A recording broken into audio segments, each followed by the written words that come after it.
RTS might not be the biggest genre in gaming anymore, but the classics, they're timeless. There's just something so special about those old school strategy games.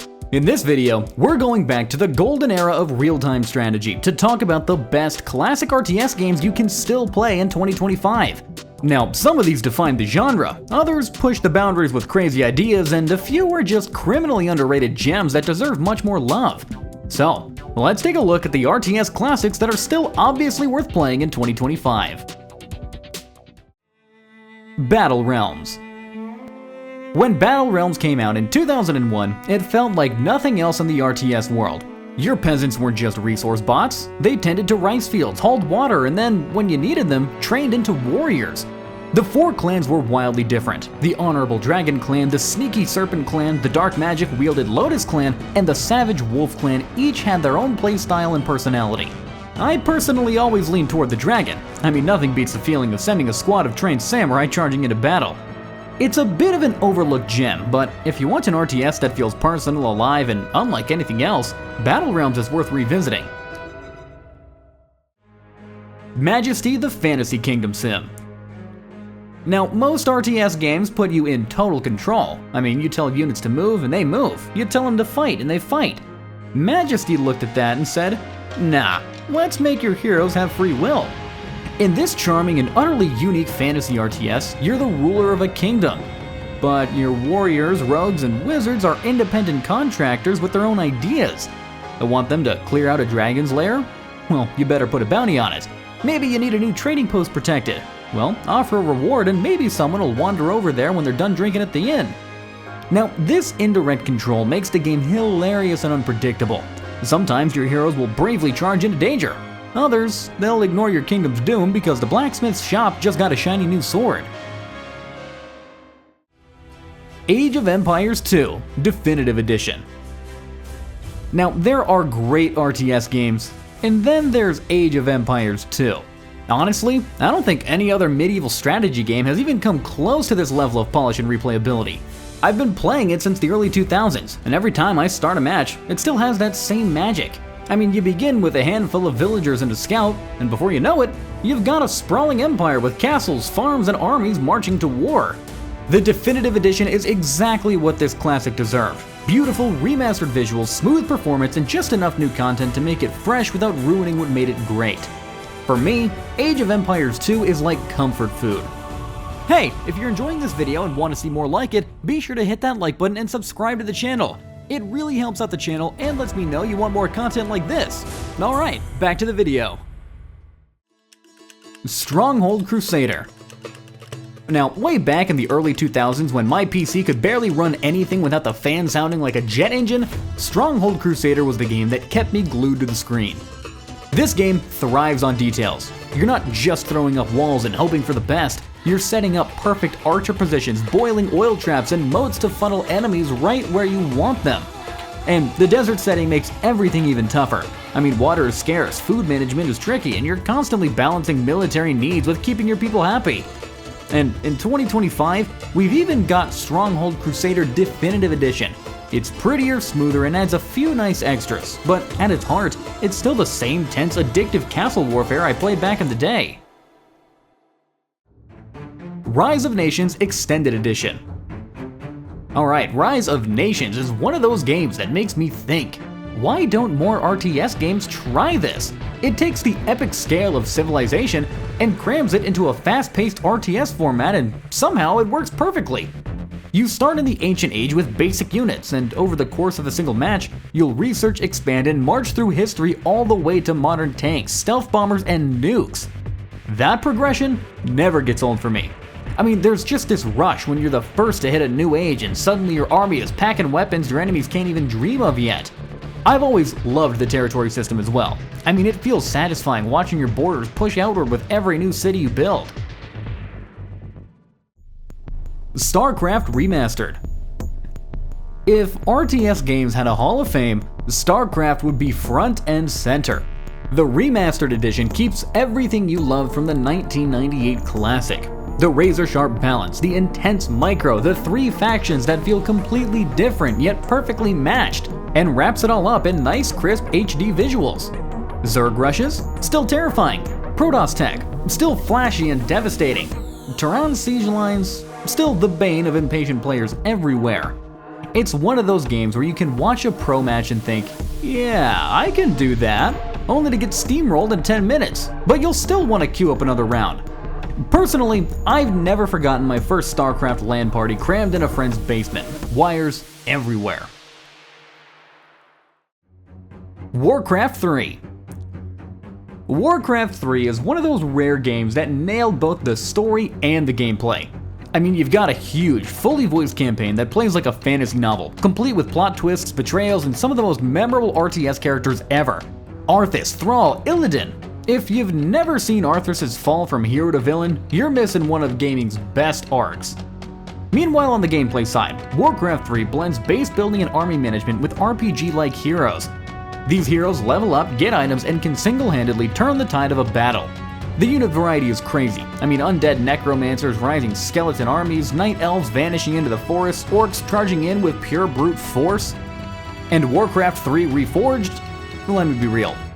Play the classic version.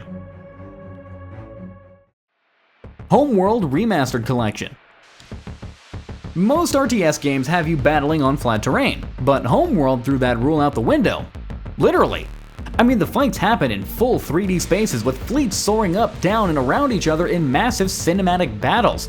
The Remastered Collection brings both Homeworld 1 and 2 up to modern standards with gorgeous visuals and better controls, but it keeps that same slow burn tactical feel. Every ship matters. Losing a capital ship isn't just a, meh, I'll rebuild. It feels like you lost a trusted veteran.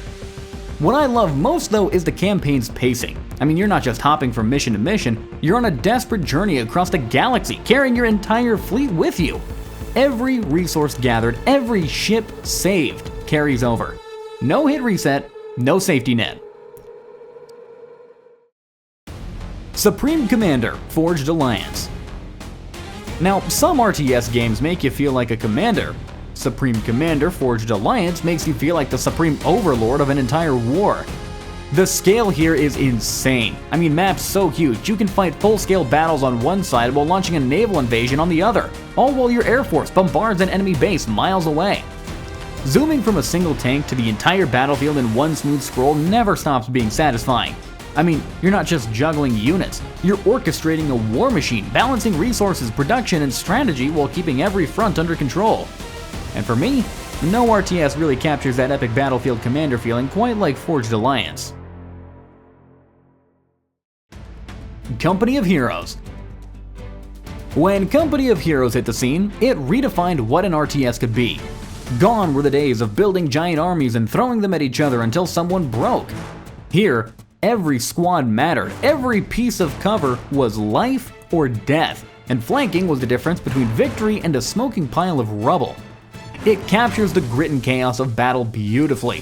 Buildings crumble under artillery fire, tanks smash through walls, and soldiers dive for cover as MG42s open up.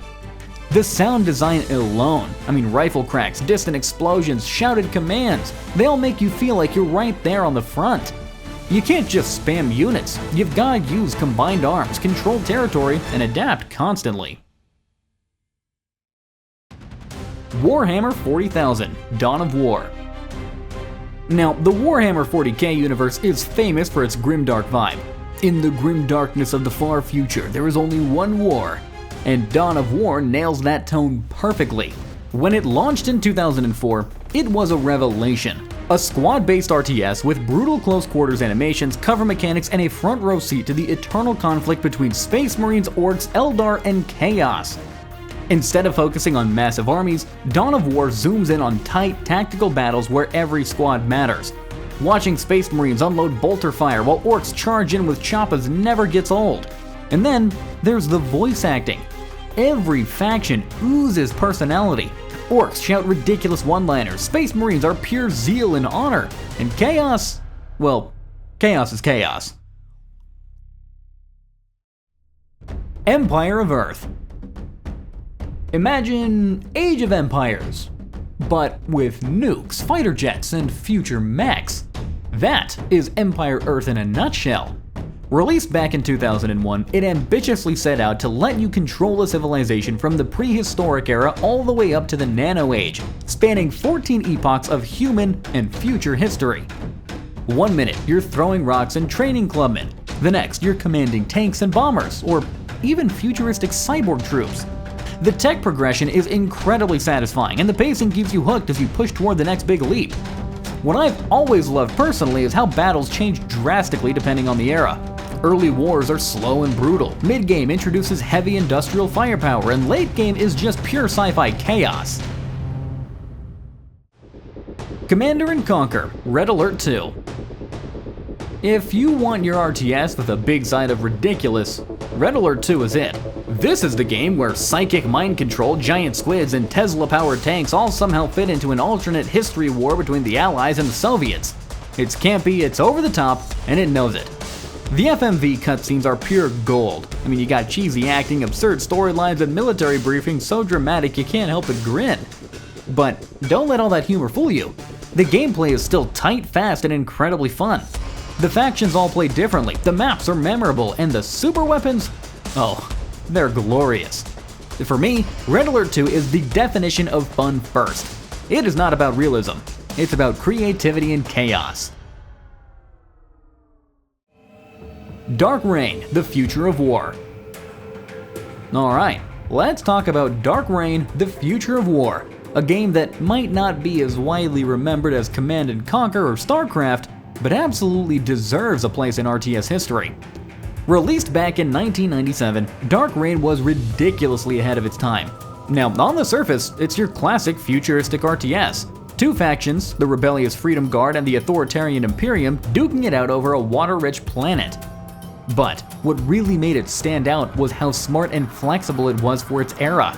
You could queue up complex unit patrols, set detailed behavior rules for how your troops react to enemies, and even adjust their engagement range or aggressiveness. This gave you a level of micromanagement control that felt shockingly modern. The maps weren't just flat battlefields either. I mean, they had varying terrain heights, water crossings, and fog of war that actually behaved like real line of sight.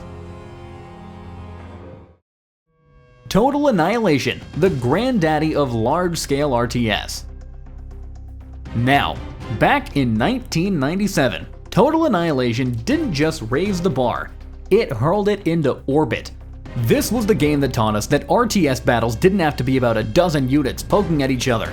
They could be about hundreds of tanks, bots, aircraft, and artillery filling the screen in glorious chaos. The scale was jaw-dropping for its time, and honestly, it still feels huge today. What really blew people's minds though was the fully 3D terrain and ballistic projectiles. Yes, artillery shells could arc over hills, and explosions left craters that actually affected movement. If you've ever enjoyed games like Supreme Commander or Planetary Annihilation, then this is where all that DNA comes from. A true classic. I hope you found this video helpful. Be sure to leave a comment below if any of these games caught your eye, or if there are other upcoming releases you'd like to hear about. If you enjoyed this video, consider liking and subscribing for more gaming content in the future. Thanks for watching.